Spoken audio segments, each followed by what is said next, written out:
This summer, I got to the experience and the trip, the opportunity to go to Burundi, Africa.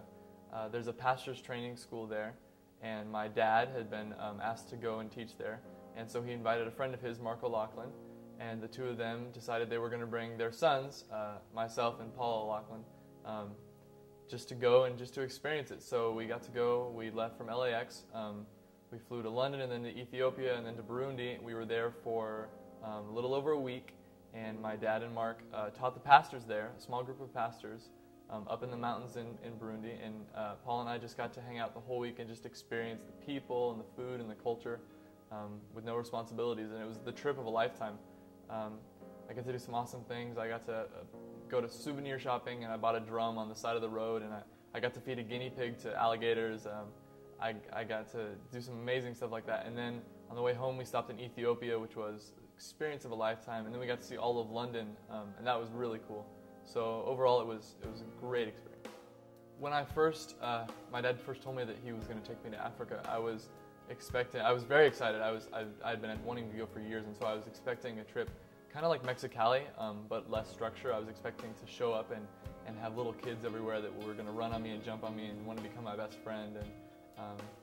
And so that's what I went in with the expectation of.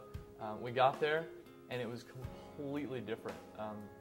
It wasn't Mexicali. It was less civilized. It was filthier. It was poorer. We had no water. It was a lot rougher. It wasn't the spring break that Mexicali is, and the people were different. A lot of the people had never seen a white person ever before. The kids definitely had never seen a white person ever before in their lives, and so the people treated us differently than people in a country where they're used to missionaries are. And so that was a big difference between my expectations and what actually happened. So because the people in Burundi, a lot of them have never seen a white person, they call them Muzungus, and they do this thing that Paul and I started calling the Muzungu stare, where they'll just stop and they'll just stare at you. So we would walk into the road, and the entire street would stop and just stare at us, and it was really funny.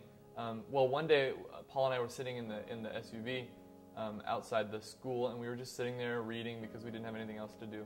And as we're sitting there, I look out, and through the bushes, there's a little kid staring at me from, 50 yards away through the bushes, just staring at me, and I kind of wave. He runs off, and I sit down, I keep reading.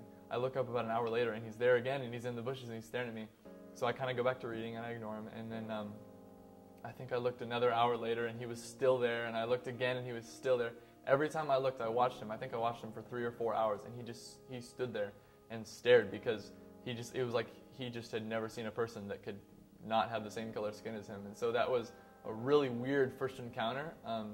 And then the next day, we were sitting in the SUV, and we looked out, and he was there again. And that day we had a soccer ball, and so we started playing soccer.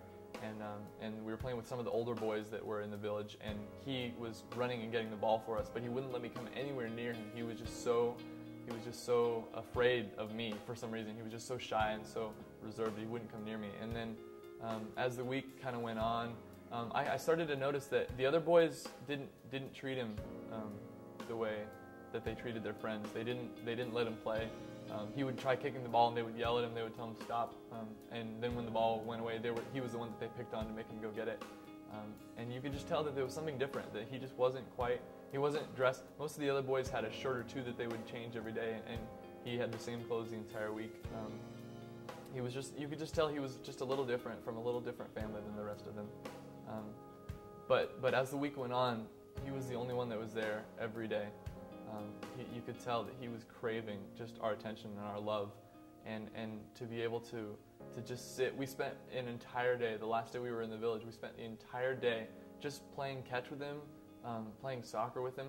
We didn't understand a single word he said. He didn't understand one single word we said, and without language, it was amazing to be able to tell how much he was craving love and attention and acceptance, and to be able to share that with him.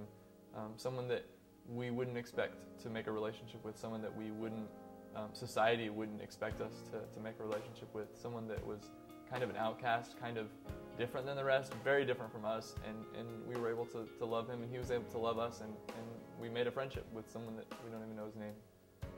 One of the things that I really learned, and I think I'm still kind of working through in my day-to-day life, is the idea that the needs of the needs that we have are universal, and the needs that people have are universal. To be able to go, and I think I always knew that, but it just kind of hit me on this trip, to be able to go to another country so far away, so different, on the other side of the world, and meet someone so different from us. But he still needed a friend. He still needed love.